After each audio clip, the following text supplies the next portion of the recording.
Preposition জনিত একটা question solve করব। কোশ্চেনটা হচ্ছে হি ডিভাইডেড দ্য মানি, সে টাকাগুলো বন্টন করে দিয়েছিল ড্যাশ দ্য টু চিলড্রেন, সে দুইজন শিশুর মধ্যে টাকাগুলো বন্টন করে দিয়েছিল।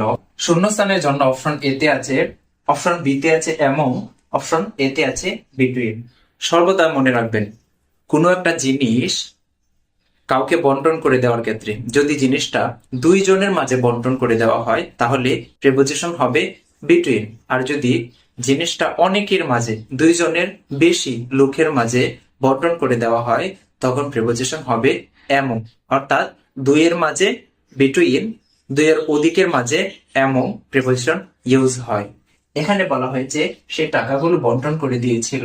ডিভাইডেড অর্থ বন্টন করে দেওয়া বা ভাগ করে দেওয়া। সে টাকাগুলো বন্টন করে দিয়েছিল দা টু চিলড্রেন, দুইজন শিশুর মধ্যে।